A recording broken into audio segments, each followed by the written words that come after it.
we had to verify the evidence. We don't just take the evidence you have given to us. We are not idiots. You don't just give us anything and assume that we are going to take it.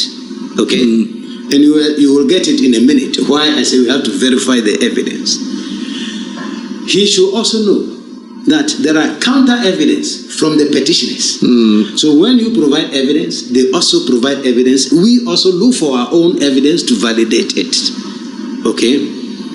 And I want to put it on record that he provided us with evidence that were fake evidence. Some of the evidence he provided us, as far as that financial issue is concerned, were fake. They had been manufactured. If he doubts me, I challenge him to produce the appointment letter of the Chief Justice that he brought to the committee for the public to digest it. It will interest you to know that it is the junior of the Chief Justice, the Judicial Secretary, who appointed the Chief Justice. How is that? Yes, that letter he produced is signed by the Judicial Secretary appointing a Chief Justice. And apart from the heading of the document, which says appointment letter, there is no resemblance of appointment in the body of the letter. So it's just like me writing in front of your house, Office of the President. That means this is the presidency. That is all they did. When I looked at it, I said, the heading of this letter bears no relevance to the body of it. Maybe you can take a tour to Addo Lodge and see. There's no resemblance of gun and etc. over there at all. But one may ask, why not the court complex or the judicial service? Why not? Yeah. The answer is very simple. All other committees under Article 146 are Chief Justice Committee. It's the Chief Justice who set up the committee. So he decides where they should sit. But when the petition is against the Chief Justice, it's the Presidential Committee. It's the President who set up the committee. So it is not for the Chief Justice to tell us where to sit. It is for the President to tell us where we should sit. So they found a place for us. And again, because of the requirement that the proceedings should be in camera also, we thought that was a better place, because people will not come and mount their cameras and be shooting and say, oh, these are the panel members, this is the petitioner, this is the respondent going, etc. So we thought it was a very appropriate place. Thirdly, this was the Chief Justice meeting the committee. And if we should do that in a court complex, it's a bit demeaning. It's like she's appearing before people at his own place where any time in the past she was the role boss. Now she is appearing there before. So we thought it was not the best place. But anyone who would like to go and see the place should try and arrange and go and see the place and see. That security issue, to me, it doesn't fly at all. We also heard that she says... Are you suggesting that the place was too open and there couldn't have been a security issue? No, it is... There's a gate, so you cannot just enter. But when you enter, there is nobody there to do anything about it. So she talked about being searched when she went there. Before you enter, there's a thorough search of my body and my handbag in violation of protocols and courtesies extended to any Chief Justice. All the members of the committee were served or searched, including myself. When we arrived, the chairman, who is a Supreme Court judge, was searched. All the judges, including we the non-judges, we were searched.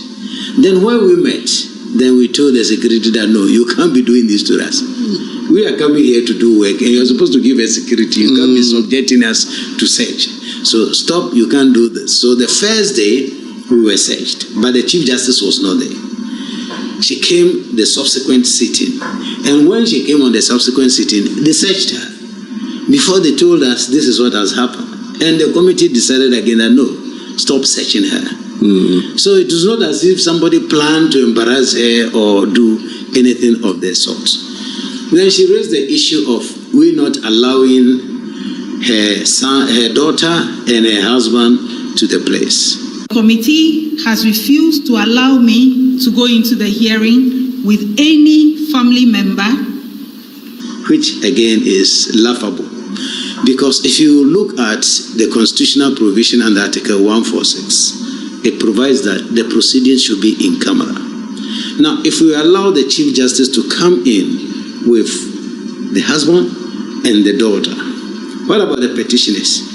Will the petitioners also be allowed to come in with their spouses and their children? And assuming the Chief Justice sympathizes, go to court and say, no, this thing is not in camera because there were other people in the room. They threw everything out. So in camera technically means that no one outside of unless you have a role to play, you are a party, or maybe you provide technical support like the police and the people who record the proceedings. Apart from that, no you can't just come and say, like how you do in court, I'm going to listen. No, you can't come and listen. So we looked at all this and said, no, we cannot go for that. So that also explains the reason why we did not allow it. Then I heard her saying that she had waived her right of hearing in camera. In order to address the troubling violations of the Constitution and illegality of the proceedings that have become obvious to me, I started, or that became obvious to me from the beginning of the process. I started an action in the Supreme Court. I applied for the proceedings of the committee set up by His Excellency the President to be held in public, so that in the interest of transparency and for the truth in the matters being raised to be made known to the people of Ghana. I did so because I knew that the secrecy of the proceedings for removing justices was not created in the Constitution as a cover-up for any agenda. Maybe the type of constitution or the version of the constitution she reads is different from the one I have read. The constitution is categorical. It says that it must be in camera. It didn't say except if the respondent waives. It didn't give her that opportunity. It said the whole proceeding should be in camera. So, in my considered opinion, it was not her right. It is what the Constitution dictates that I think we should follow. Now let's come to Mr. Ayukwe Otu's attack on me. I find it very interesting. He said he has provided all the evidence to Mr. Domelevo, a former Auditor General, and I sat there and I didn't take it, and other people, I was whatever influenced my decision, he doesn't know. Well, being an experienced lawyer, I expected him to know that yes, he provided evidence to us. We had to verify the evidence. We don't just take the evidence you have given to us. We are not idiots. You don't just give us anything and assume that we are going to take it. Okay? And you will get it in a minute. Why I say we have to verify the evidence. He should also know that there are counter evidence from the petitioners. So when you provide evidence, they also provide evidence. We also look for our own evidence to validate it. Okay? And I want to put it on record that he provided us with evidence that were fake evidence. Some of the evidence he provided us, as far as that financial issue is concerned, they were fake. They had been manufactured. If he doubts me, I challenge him to produce the appointment letter of the Chief Justice that he brought to the committee for the public to digest it. It will interest you to know that it is the junior of the Chief Justice, the Judicial Secretary, who appointed the Chief Justice. How is that? Yes, that letter he produced is signed by the Judicial Secretary appointing a Chief Justice. And apart from the heading of the document, which says appointment letter, there is no resemblance of appointment in the body of the letter. So it's just like me writing in front of your house, office of the president. That means this is the presidency. That is all they did.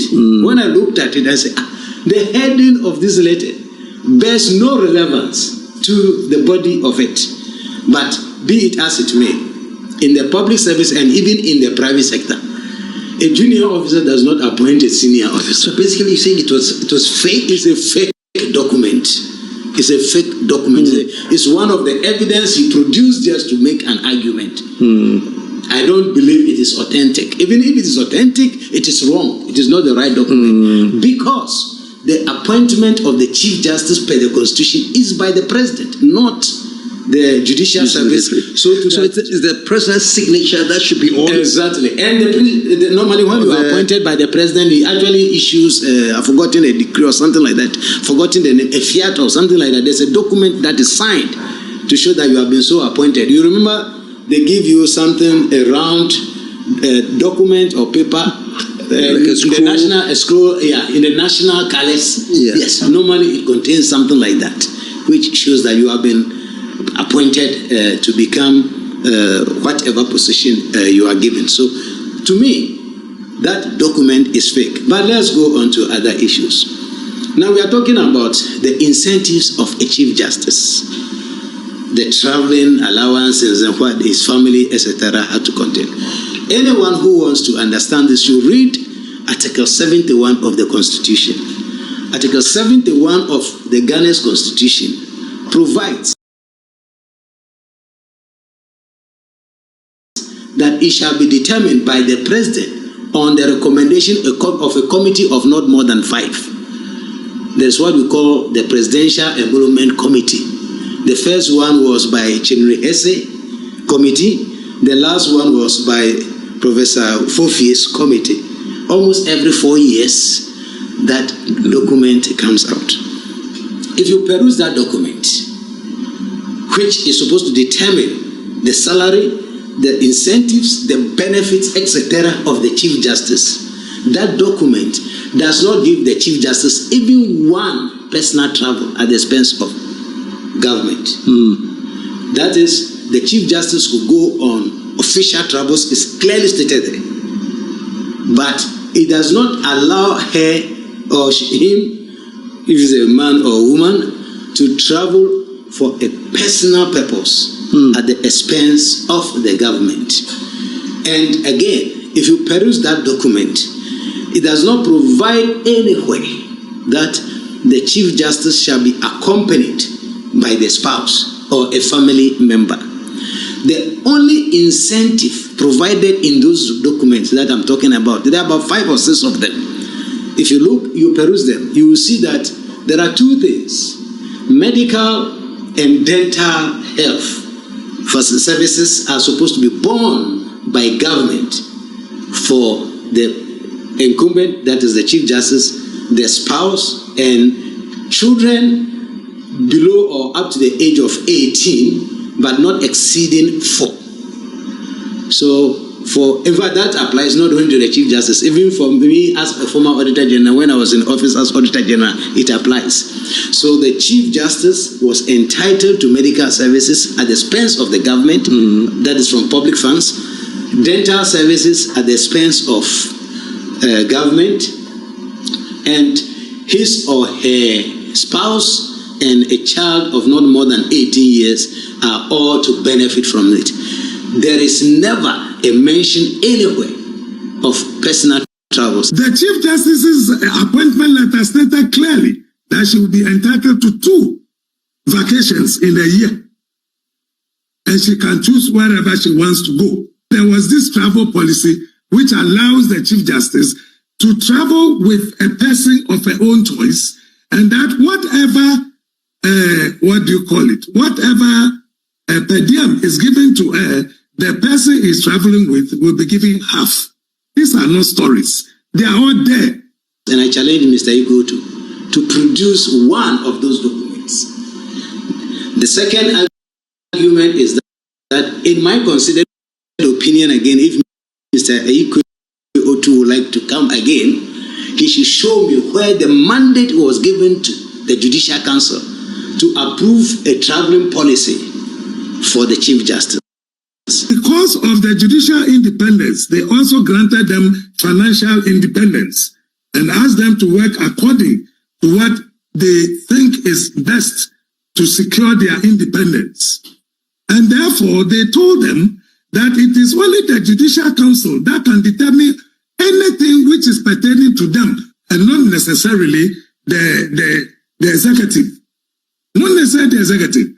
So the travel policy was something that came out from the Judicial Council where Puama has been serving. He knows that there was this travel policy. Because mind you, I said Article 71 already provides how those things should be determined.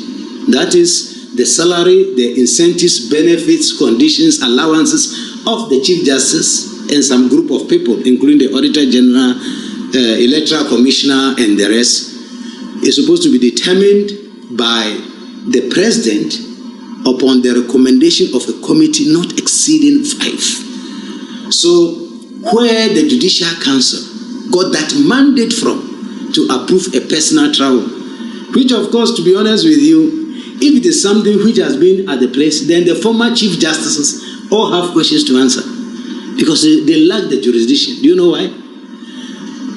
In a case of Nobelco versus Attorney General, I think somewhere 2016, 2017, the Supreme Court ruled that the only person who can determine the remunerations and incentives of the Chief Justice and the Supreme Court judges is the President, based upon the recommendation of the committee that I talked about. So no other person, because that the argument in that case was that the current president, that time he was the in 2016, made some amendments after the committee had made a recommendation to him, and Nobelco challenged it. That look, you needed to seek guidance from Council of State. You as a president cannot just amend it or make changes alone. But the Supreme Court ruled unanimously to say that no way, it's only the president. And Justice Badegbe, in his concurring opinion, actually stated that the Constitution is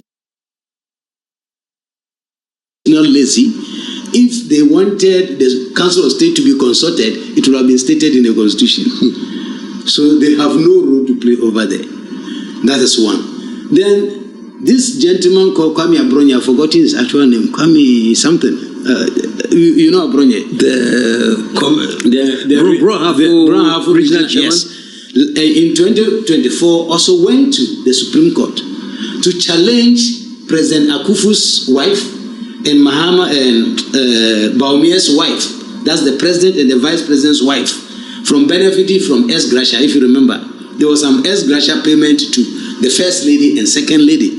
And the Supreme Court unanimously ruled that those people cannot benefit under any of the incentives that come under Article 71 because they are not mentioned in Article 71.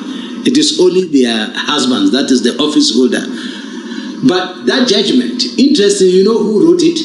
It was Justice Torkornoo. She wrote and said, by no machination should a spouse or relative benefit under Article 71 because the article lists the people who should benefit over there. At the time, she was extending the same courtesies to the husband and to the daughter. So I want Mr. Agyapong to hear from my point of view that as an auditor, I deemed that travel policy approved by the Judicial Council as null, void, and of no effect. They had acted ultra vires. They don't have that mandate. That mandate lies with the committee which is set up by the president to make the recommendation under Article 71. So that is why I did not take his evidence as he expected me to do. And did you have a chance to explain this? Did you, or there was no need to? Since he's saying that at the committee level? Yes. No.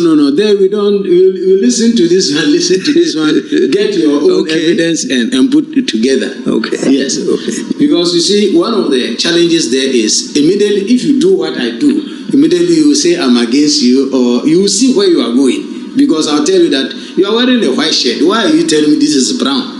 And maybe you are colorblind because I checked. This is not what we call brown. You get it? Immediately you know you are losing or you are not. So what the modus operandi is, we listen to you,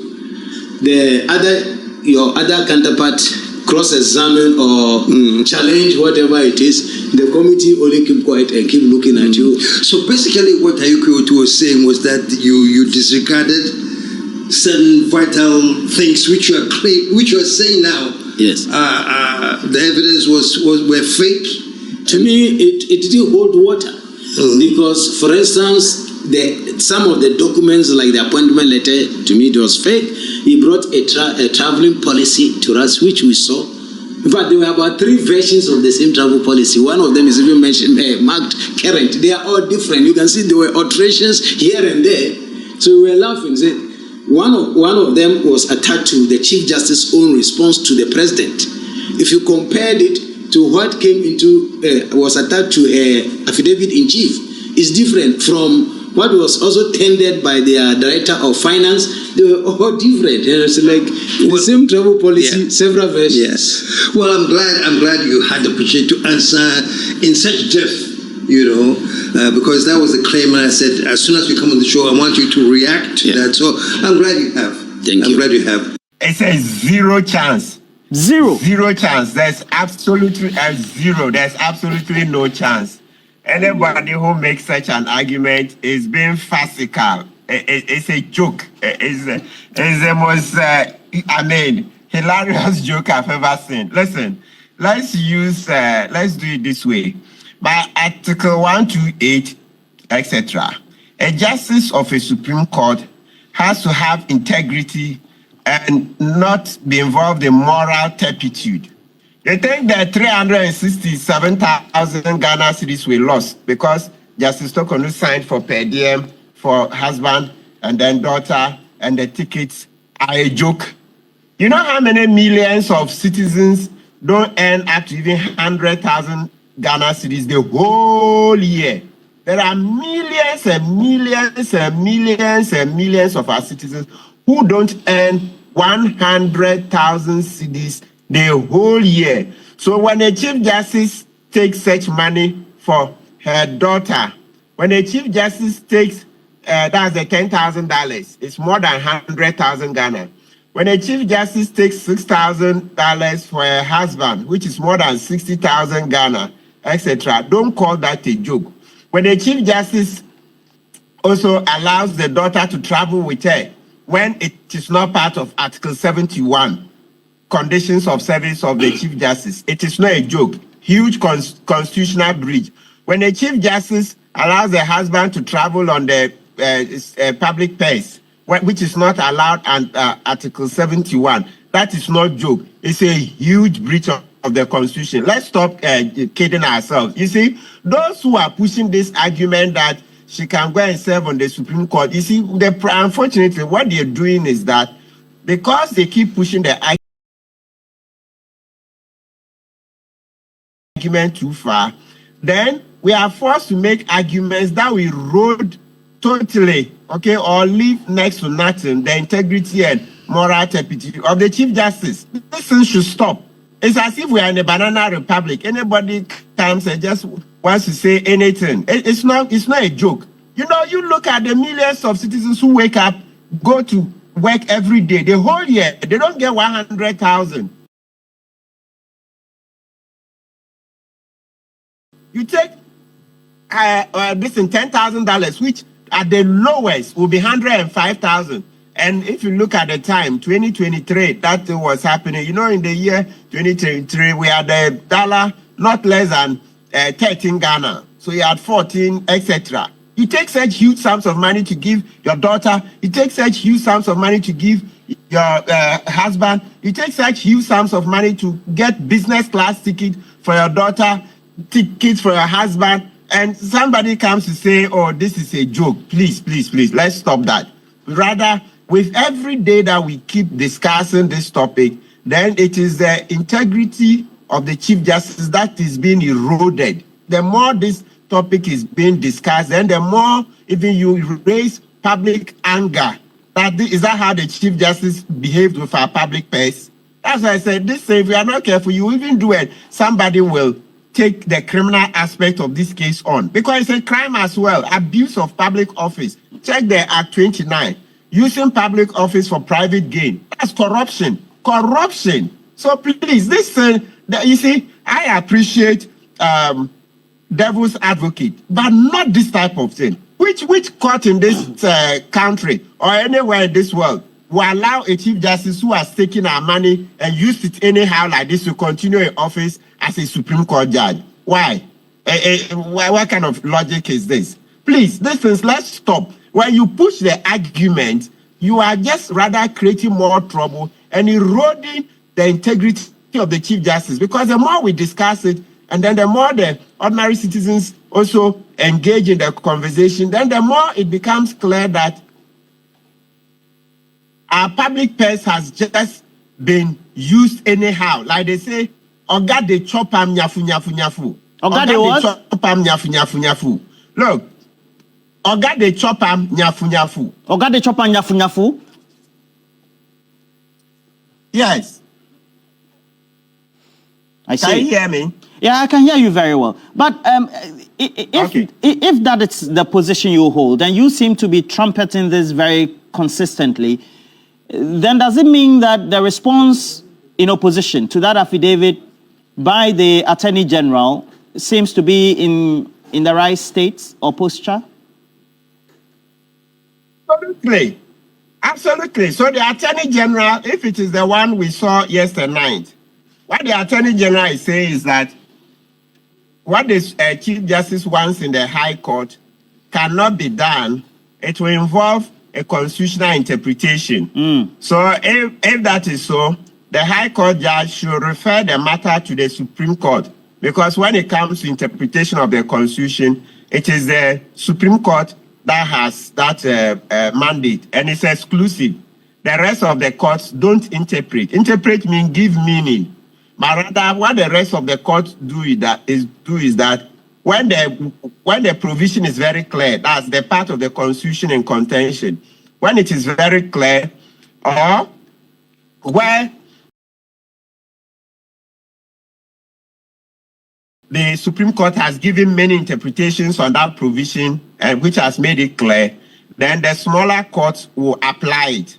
Yes, when I say smaller, the High Court is smaller, relative to the Supreme Court. But by all means, the High Court is a big court. But when it comes to relativity, it is small compared to the Supreme Court.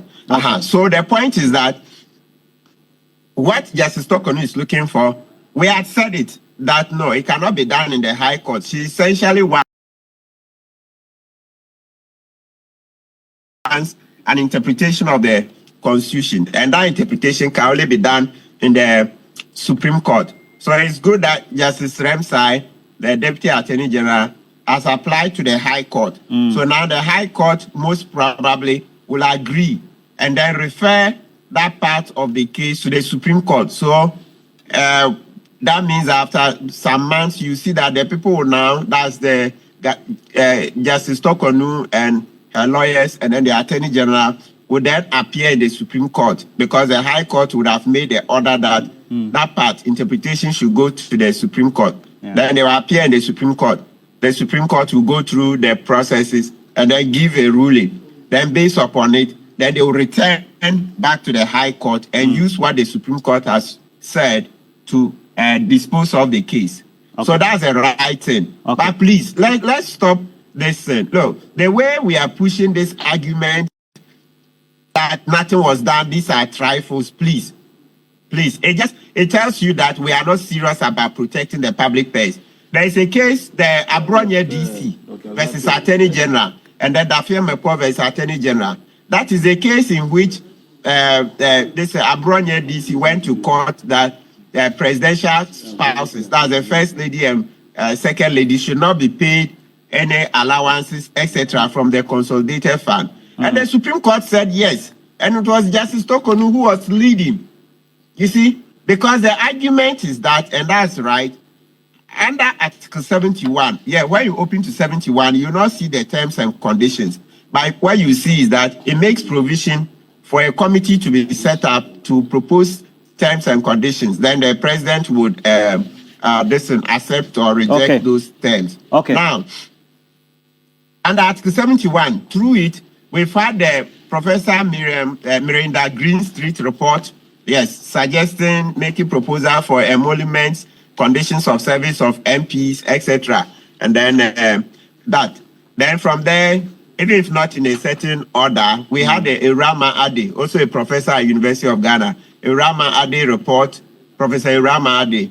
Then we had the Buando report, also another professor. All of them, is a coincidence that they are all female professors, right? So we've had all these reports. The point is that these reports that were made pursuant to Article 71, they don't give any chance for a Chief Justice to take money for her husband or take money for her daughter, etc. That is it. So it's a constitutional breach. So please, those saying that this is trifle, it was just done on political lines or it was just political witch hunt. Sorry, if the Chief Justice hadn't done those, would there have been grounds to remove her?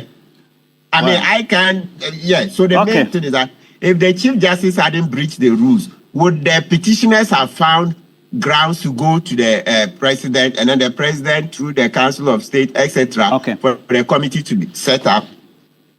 Martin Kpebu, thank you very much for your own, again,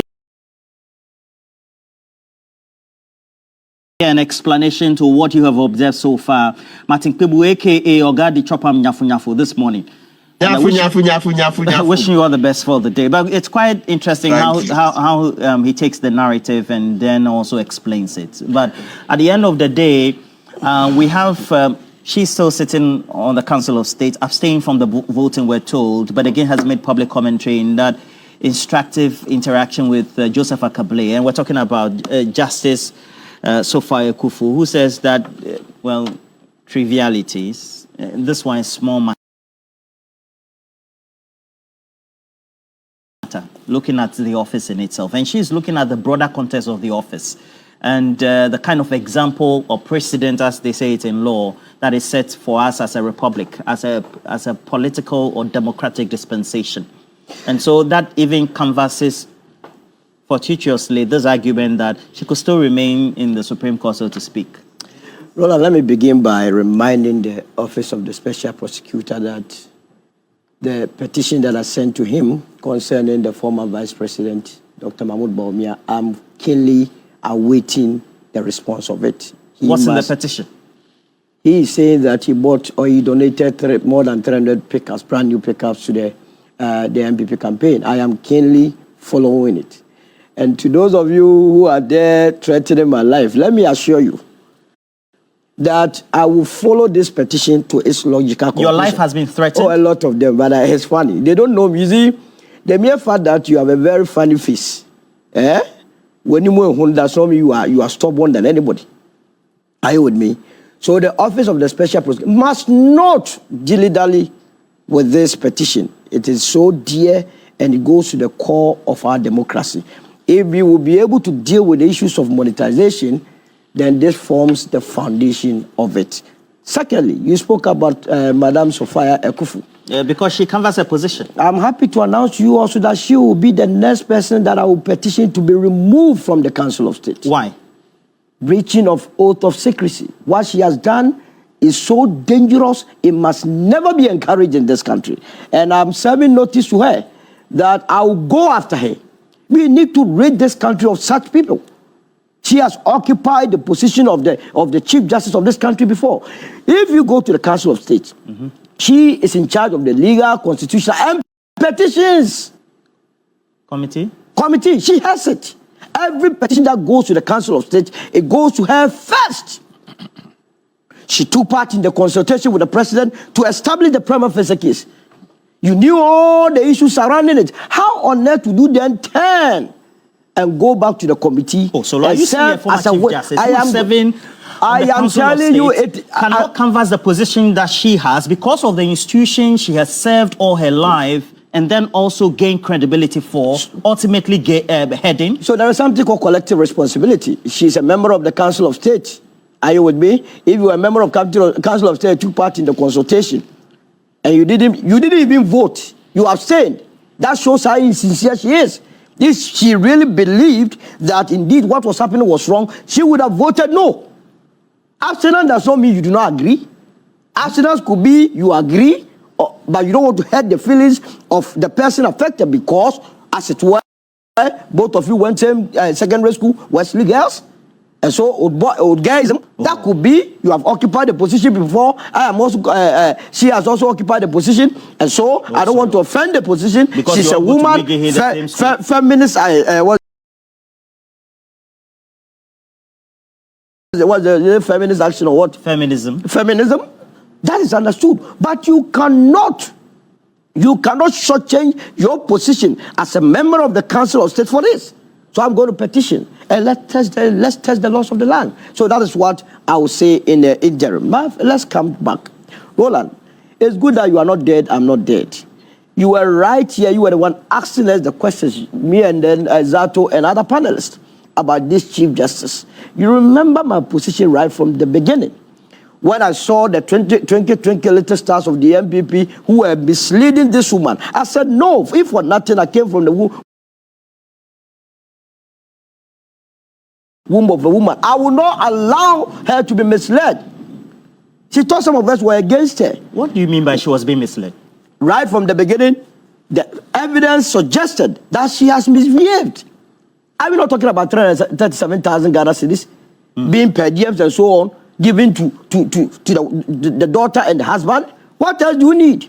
In any case, Article 146 says that a justice of the Superior Court, mind you, a justice of the Superior Court or a chairman of the regional tribunal shall not be removed from office except for what? Stated misbehavior. On what basis was she removed? And those lawyers that want to throw that into people's eyes, no semantics. Well, so far, Akufo says that it's trivial. Yeah? Which one is the trivia? That our 337,000 was dissipated just like that is trivia. Somebody is in jail because of 10 cities. They have been jailing people. They shouldn't annoy the people of this country. You know the ordeal we go through in the hands of these judges? When you go to court, they are like gauze. Even when your phone rings, you can find yourself in prison. You go and do this and you have judges. And interesting, not Sophia Akufo alone. Nene Amegache also came there. How much is it? Are you kidding me? Well, it's for the institution. Which institution of the Chief Justice? Which institution of the Chief Justice? The office of the Chief Justice. So that office makes her a saint. She must be above all this. In fact, we must not hear of misappropriation of even a city. A city. Let alone what? 337,000. And they don't know shame. They are going about defending this. If I were her, I would stop this. The only thing she has succeeded in doing is to always occupy our televisions. And we'll be discussing it. That is all to it. What do you think that she could have done? You claim that of course, we're sitting here, you were claiming that you were advising her at the time. She disgraced two prominent people in this country. What was the intention? She disgraced two people of this country when the matter got heated. Two elderly men, prominent people in this country. And for now, I don't have their permissions to mention their names. You would have? I would have. I don't have. For strange reasons, I'll hold on. They intervene. That look, resign amicably and go. All that she's doing is about bread and butter. Her entitlement is what she's fighting for. Nothing else, nothing more. How can you be removed as the Chief Justice and still think that you want to be on the bench? You have been removed as a Chief Justice and you were only a Chief Justice by virtue of being on the bench. And you say still you want to be a judge at the Supreme Court. And how do you even cooperate or work with the people that you have bastardized their integrity? Is she not going to be destructive? So she knows she's gone, but she has to put up a fight so that there will be some sympathies for her to get a sympathy. That's why she went to the ECOWAS court. Have you forgotten? ECOWAS court, she is demanding $10 million. Now we hear about Machiavellian rule, Machiavellian. What is this? Can you explain to us where the Machiavellian is coming from? Now, I'm not asking you. Please put off your mic. Hold on. No. Please. I have taken it back. Okay. I don't want you to come in. It's okay. Yes. Sometimes comments are made in rhetoric. Yes. So why do you want to take advantage of this? In order for us to maintain the sanity of the discussion on the table. So when rhetorics are made or rhetorical comments are made, let's make sure they stay at that. Dr. Joshua Jabunti, do I have your cooperation? Yes. Very good. Please continue. I hope you cooperate. And so, there is nothing semblance of Machiavellianism or whatever in this matter. Machiavellian? Machiavellian. That it was well planned? Who planned it? Orchestrated? First of all, calculated?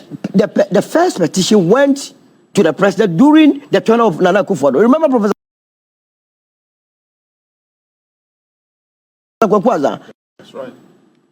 He catalogued a number of issues, including unilaterally appointing judges to the Supreme Court bench, nominating. The president did not see it credible to refer them or establish a prima facie case, so it was dismissed. In fact, President Akufo Addo was more concerned about why Professor Kwaku Annan allowed the petition to leak. And he was even scanning through the laws of this land to imprison him. That was his pleasure. Now, Daniel Ofori, together with us, now we are talking about Daniel Ofori, goes to petitions. And the matter is referred to the Council of State. A prima facie case is established. A committee is formed. The Chief Justice or the removed Chief Justice appeared before that committee with her lawyers, 4 lawyers, calls a lot of witnesses, presents evidence, and at the end of the case, it was established that yes, you traveled with your daughter and your husband when they were not supposed to be part of it. You were supposed to go with your security. A mere poor security man who will get a visa in his passport, receive per year. You denied that security man. You denied him, and you are talking about being treated unfairly.